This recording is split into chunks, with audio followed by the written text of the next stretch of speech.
حضرت عیسیٰ علیہ السلام حصہ دوم پارٹ 2 حواریوں کی فرمائش۔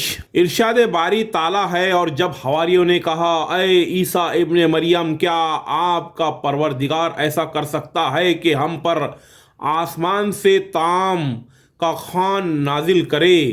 انہوں نے کہا اگر ایمان رکھتے ہو تو اللہ سے ڈرو، اور وہ بولے ہماری خواہش ہے کہ ہم اس میں سے کھائیں اور ہمارے دل تسلی پائے، اور ہم جان لے کہ تم نے ہم سے سچ کہا، اور ہم اس خوان کے نزول پر گواہ رہے۔ حضرت عیسیٰ ابن مریم علیہ السلام نے دعا کی اور اے ہمارے پروردگار، ہم پر آسمان سے خوان نازل فرما کر ہمارے لیے وہ دن عید قرار پائے، یعنی ہمارے اگلو پچھلو سب کے لیے وہ تیری طرف سے نشانی ہو، اور ہمیں رزق دے، تو بہتر رزق دینے والا ہے۔ اللہ نے فرمایا میں تم پر ضرور خوان نازل فرماؤں گا، لیکن جو اس کے بعد تم میں سے کفر کرے گا اسے ایسا عذاب دوں گا کہ اہل عالم میں کسی کو ایسا عذاب نہ دوں گا۔ سورہ المائدہ آیات 111 تا 115۔ ان آیات مبارکہ میں خوان یا طعام کے لیے مائدہ کا لفظ استعمال ہوا ہے۔ مائدہ ایسے دسترخوان کو کہتے ہیں جس پر کھانا چنا جاتا ہے۔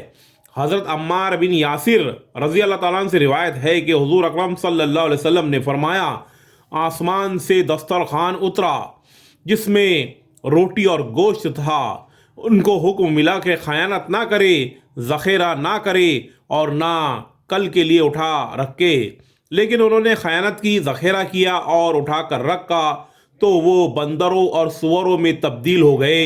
ابن کثیر عقیدہ تثلیث۔ ارشاد باری تعالیٰ ہے آپ صلی اللہ علیہ وسلم کہہ دیجئے کہ وہ اللہ تعالیٰ ایک ہی ہے، اور وہ معبود حق ہے، بے نیاز ہے، کسی کا باپ ہے اور نہ کسی کا بیٹا، اور وہ کوئی اس کا ہمسر نہیں۔ سورہ اخلاص۔ نصارہ نے اللہ تعالیٰ کے ساتھ حضرت عیسیٰ علیہ السلام اور روح القدس یعنی حضرت جبرائیل ہی کو شریک کرنے پر اکتفا نہیں کیا، بلکہ حضرت مریم کو بھی خدا کا درجہ دے دیا۔ دراصل نصارہ بھی یہودیوں کی طرح مختلف فرقوں میں تقسیم ہو گئے تھے۔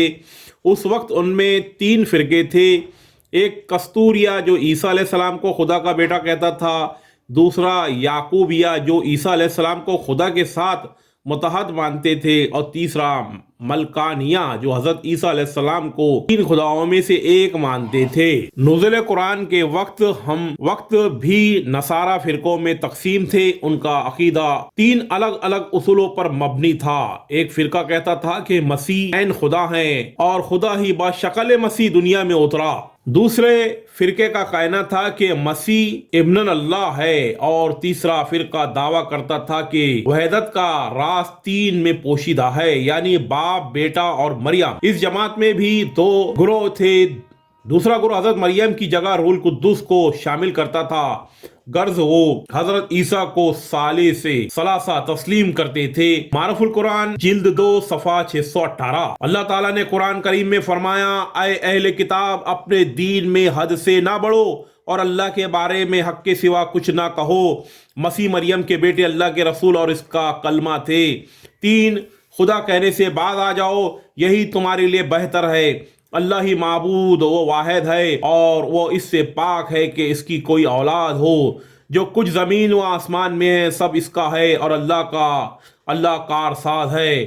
سورہ نساء آیت 171۔ سورہ المائدہ میں ارشاد ہے یقیناً وہ لوگ کافر ہو گئے جنہوں نے کہا مسیح ابن مریم ہی اللہ ہے۔ آپ کہہ دیجئے کہ اگر اللہ تعالیٰ مسیح، ان کی والدہ اور روئے زمین کے سب لوگوں کو ہلاک کرنا چاہے تو کون ہے جو اللہ تعالیٰ پر کچھ اختیار رکھتا ہو؟ آیت 17۔ سورہ مریم میں اللہ تعالیٰ ایسا کہنے والوں کو عذاب الہی یاد کرواتے ہیں۔ ارشاد باری تعالیٰ ہے اور کہتے ہیں کہ اللہ بیٹا رکھتا ہے تو تم بہت بری بات زبان پر لاتے ہو۔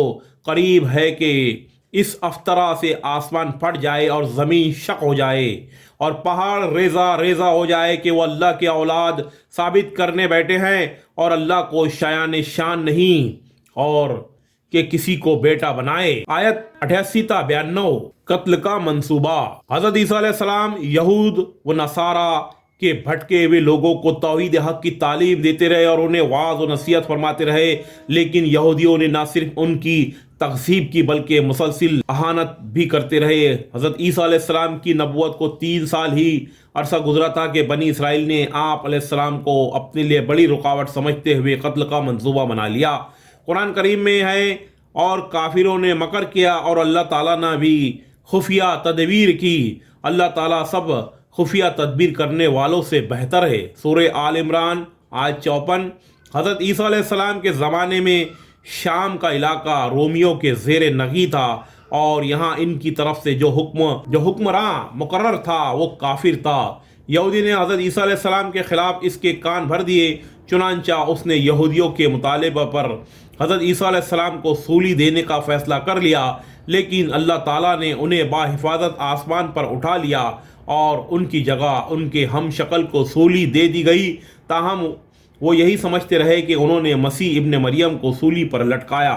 آسمان پر اٹھا لیا گیا۔ حضرت عیسیٰ علیہ السلام کا آسمان پر اٹھایا جانا اللہ تعالیٰ کا ارشاد ہے، اور یہ کہتے ہیں کہ اور یہ کہنے کے سبب کہ ہم نے مریم کے بیٹے عیسیٰ مسیح علیہ السلام کو جو اللہ کے پیغمبر تھے قتل کر دیا ہے، حالانکہ انہوں نے عیسیٰ کو قتل کیا اور نہ ہی سولی پر چڑھایا، بلکہ ان کے لیے ان عیسیٰ کا مشابہ بنا دیا گیا تھا جو لوگ ان کے بارے میں اختلاف کرتے ہیں، وہ ان کے حال سے شک میں پڑے ہوئے ہیں اور پیروی زن کے سوا ان کو اس کا مطلق علم نہیں، اور انہوں نے عیسیٰ علیہ السلام کو یقیناً قتل نہیں کیا بلکہ اللہ نے ان کو اپنی طرف اٹھا لیا، اور اللہ غالب اور حکمت والا ہے۔ سورہ نساء آیت 157 تا 158۔ حضرت ذاق پاتے ہیں کہ قصہ یوں پیش آیا کہ جب یہود نے حضرت مسیح علیہ السلام کے قتل کا ارادہ کیا تو آپ علیہ السلام کے حواری ایک جگہ جمع ہو گئے۔ حضرت مسیح علیہ السلام بھی ان کے پاس تشریف لے آئے۔ ابلیس نے یہود کے اس دستے کو جو آپ علیہ السلام کے قتل کے لیے تیار کھڑا تھا حضرت عیسیٰ علیہ السلام کا پتہ بتایا۔ اس طرح 4000 افراد نے مکان کا محاصرہ کر لیا۔ حضرت عیسیٰ علیہ السلام نے اپنے حوارین سے فرمایا، تم میں سے کوئی شخص اس کے لیے آمادہ ہے کہ وہ باہر نکلے اور اسے قتل کر دیا جائے اور پھر جنت میں وہ میرے ساتھ ہو۔ ایک شخص نے اس قربانی کے لیے اپنی آپ کو پیش کر دیا۔ آپ علیہ السلام نے اسے اپنا کرتا امامہ عطا فرمایا، پھر اس پر آپ کی مشابہت ڈال دی گئی، اور جب وہ باہر آیا تو یہود اسے پکڑ کر لے گئے اور سولی پر چڑھا دیا، جبکہ حضرت عیسیٰ علیہ السلام کو اللہ تعالیٰ نے آسمان پر اٹھا لیا۔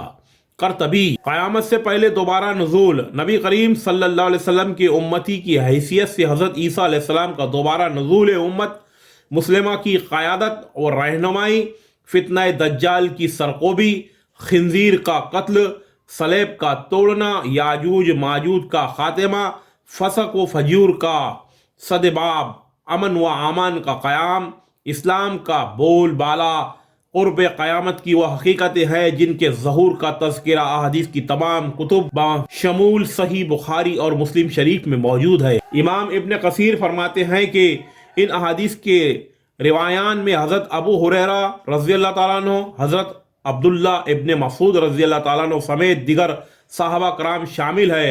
ان احادیث میں آپ علیہ السلام کے نزول کی تفصیل اور جگہ کا بیان ہے۔ آپ علیہ السلام دمشق میں مینارہ شرقیہ کے پاس اس وقت اتریں گے جب فجر کی نماز کے لیے اقامت ہو رہی ہوگی۔ ان کے دور میں سب مسلمان ہو جائیں گے، دجال کا قتل بھی ان کے ہاتھوں ہوگا، اور یاجوج ماجوج کا ظہور و فساد بھی آپ علیہ السلام کی موجودگی میں ہوگا۔ بالآخر آپ علیہ السلام ہی کی بددعا سے ان کی ہلاکت ہوگی۔ حضور نبی کریم صلی اللہ علیہ وسلم نے فرمایا، قسم ہے اس ذات کی جس کے ہاتھ میں میری جان ہے، ضرور ایک وقت آئے گا کہ تم میں ابن مریم حاکم و عادل بن کر نازل ہوں گے، وہ صلیب توڑ دیں گے، خنزیر کو قتل کر دیں گے، جزیہ اٹھا دیں گے، اور مال کی اتنی بہتات ہو جائے گی کہ کوئی اسے قبول کرنے والا نہیں ہوگا، یعنی صدقہ اور خیرات لینے والا کوئی نہیں ہوگا، حتیٰ کہ ایک سجدہ دنیا و مافیا سے بہتر ہوگا۔ صحیح بخاری کتاب الانبیاء۔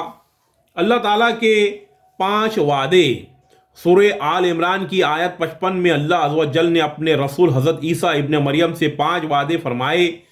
سب سے پہلا وعدہ یہ تھا کہ ان کی موت یہودیوں کے ہاتھوں قتل کے ذریعے نہیں ہوگی بلکہ طبعی طور پر وقت مقررہ پر ہوگی، اور یقیناً وہ وقت قیامت کے نزدیک آئے گا جب حضرت عیسیٰ علیہ السلام آسمان سے زمین پر نازل ہوگے۔ نمبر 2، دوسرا وعدہ عالم بالا کی طرف سے اٹھا لینے کا تھا، یہ اسی وقت پورا کر دیا گیا۔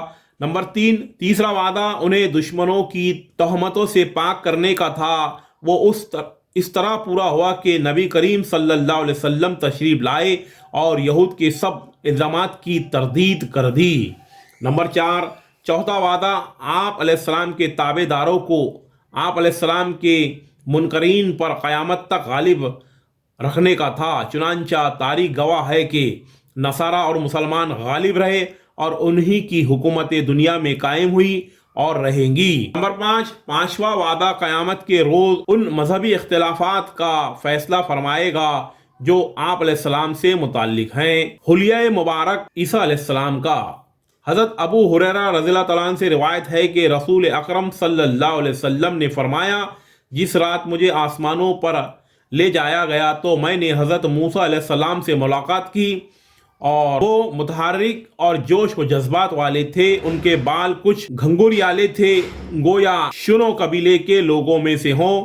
میں نے حضرت عیسیٰ علیہ السلام سے ملاقات کی، وہ درمیانہ قد، سرخ و سفید چہرے والے تھے اور یوں لگ رہے تھے گویا غسل خانے سے نہا کر نکلے ہوں۔ حضرت ابراہیم علیہ السلام کو دیکھا اور میں ان کی اولاد میں سب سے زیادہ ان سے مشابہ ہوں۔ صحیح بخاری مسند احمد میں حضرت ابو ہریرہ رضی اللہ تعالیٰ عنہ سے مروی ہے کہ رسول اکرم صلی اللہ علیہ وسلم نے فرمایا، دنیا و آخرت میں عیسیٰ ابن مریم سے سب سے زیادہ قریب تر میں ہوں، کیونکہ ہم دونوں کے درمیان کوئی اور نبی نہیں۔ جب وہ اتریں گے تم انہیں دیکھو تو پہچان لینا، درمیانہ قد کے، حامل مائل، با سرخی و سفیدی بھرے جسم والے ہیں، گویا سر سے پانی ٹپک رہا ہے، اگرچہ تری نیچے تک نہیں پہنچتی۔ وہ تمام امتوں کو ختم کر دیں گے، حتیٰ کہ ان کے زمانے میں صرف اسلام رہ جائے گا اور زمین پر ایسی خوشحالی، برکت، امن ہوگا کہ اونٹ اور شیر، چیتے اور گائیں، بھیڑ اور بکریاں ایک ساتھ چریں گے، بچیاں سانپوں کے ساتھ کھیلیں گے، ایک دوسرے کو کوئی نقصان نہیں پہنچائے گا جب تک اللہ نے چاہا۔ یوں ہی ہوتا رہے گا۔ پھر حضرت عیسیٰ علیہ السلام وفات پائیں گے تو مسلمان ان پر نماز پڑھ کر انہیں دفنائیں گے۔ ایک روایت میں ہے کہ حضرت عیسیٰ علیہ السلام 40 سال تک دنیا میں رہیں گے۔ آپ علیہ السلام کو روضہ اطہر میں دفنایا جائے گا جہاں ایک قبر کی جگہ باقی ہے۔ قرآن پاک میں سب سے زیادہ ذکر مفتی محمد شفیع تحریر فرماتے ہیں کہ قرآن کریم میں انبیاء کرام میں سب سے زیادہ ذکر حضرت عیسیٰ علیہ السلام کا کیا گیا ہے۔ سورہ آل عمران کے 11ویں رکوع میں حق تعالیٰ نے انبیاء سابقین کا ذکر ایک ہی آیت میں اجمالاً کرنے پر اکتفا فرمایا۔ اس کے بعد تقریباً 3 رکوع اور 22 آیت میں حضرت عیسیٰ علیہ السلام اور ان کے خاندان کا ذکر کیا گیا۔ حضرت عیسیٰ علیہ السلام کی نانی کا ذکر، ان کی نظر کا بیان، والدہ کی پیدائش، ان کا نام، تربیت کا تفصیلی ذکر، حضرت عیسیٰ علیہ السلام کا بطن مادر میں آنا، پھر ولادت کا مفصل حال، ولادت کے بعد ماں نے کیا کھایا پیا اس کا ذکر، اپنے خاندان میں بچے کو لے کر آنا، ان کے تان و تشنی، نومولود مسیح کو بطور معجزہ گویائی عطا ہونا، قوم کو دعوت دینا، ان کے مخالفت حوارین کی اعمال، امداد، یہودیوں کا نرغہ، زندہ آسمان پر اٹھائے جانا وغیرہ۔ پھر احادیث متواتر میں ان کی مزید صفات و شکل و صورت، لباس وغیرہ کی پوری تفصیلات۔ ایسے حالات ہیں کہ قرآن و حدیث میں کسی نبی اور رسول کے حالات اس تفصیل سے بیان نہیں کیے گئے۔ معرف القرآن جلد 2 صفحہ 80۔ ناظرین، میں نے آپ کے سامنے حضرت عیسیٰ علیہ السلام کا واقعہ پیش کیا، یہ آخری قسط اور حصہ دوم تھا۔ ناظرین، آپ ہمارے چینل زبیر نذیر سر کو سبسکرائب کریں، لائک کریں، شیئر کریں تاکہ آپ کو ایسی نئی معلومات مل سکے۔